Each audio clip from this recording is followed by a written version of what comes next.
Hey guys, it's your girl G. I know it's been a while since you've heard from me or seen me talk about a little bit of football.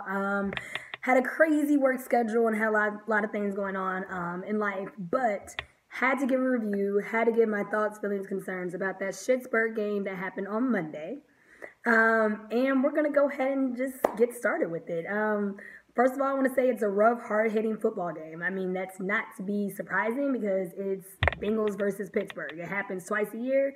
It gets pretty intense twice a year, every year. With that being said, I'd like to send prayers out to Ryan Shazier and his family.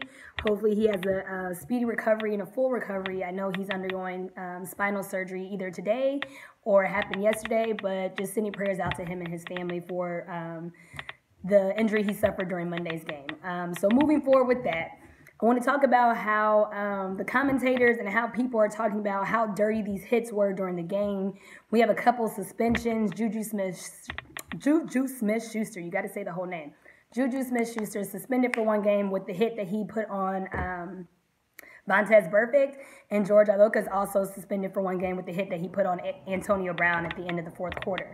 Now, looking at both these hits, I would say Juju Smith-Schuster wasn't a smart decision to make because a few things. One, it's Vontaze Burfict. We already know that he's like one of the hardest hitting linebackers in the league.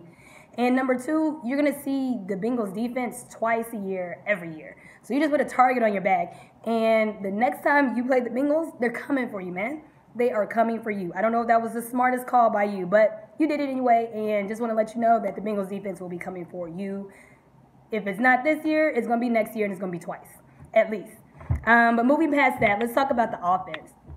Offense had some highlights. Gio Bernard had to take over the running game for pretty much the whole game because Joe Mixon went out with a concussion possibly during the first quarter. So he had to put the whole running game on his back. And hats off to Gio. He really held it down for the most part. But the problem that I'm having with our offense is the fact that we're only scoring 17 points in a half.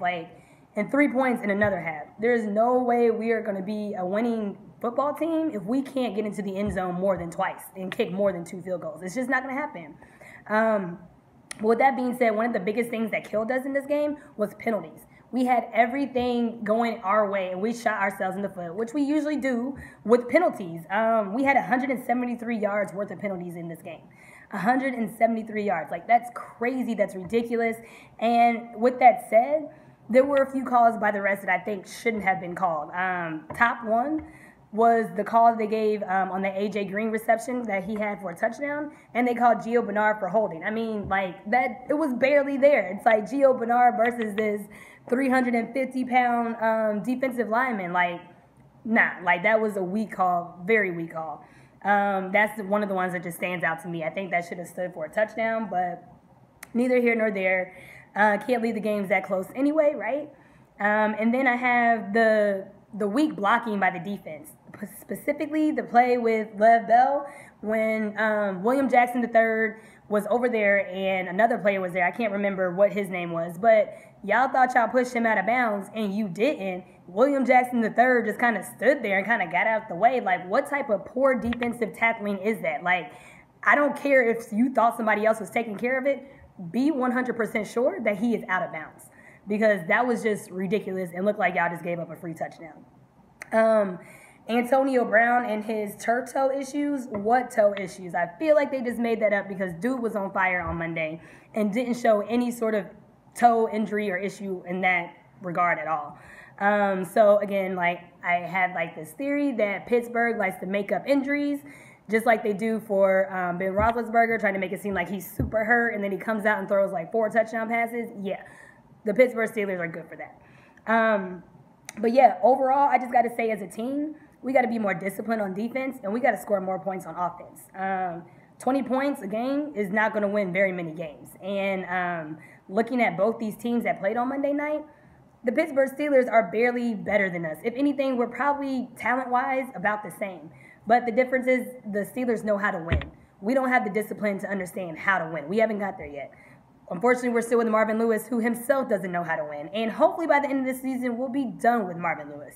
I think it's just the idea of fighting until it's absolutely over. And you saw that with the Pittsburgh Steelers. They marched down the field, took advantage of us in that last drive, and they got their field goal. Easy, no problem. Unfortunately, as a team, we haven't figured out how to do that. And I don't think we ever will figure out how to do that under the control of Marvin Lewis. But those are just my personal opinions.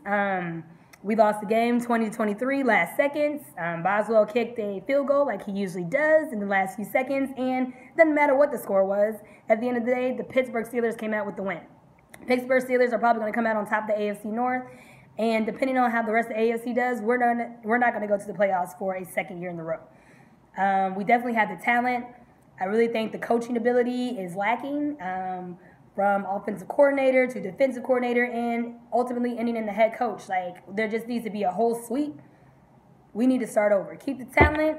Let's get a whole new coaching staff in here, and let's try this again next year.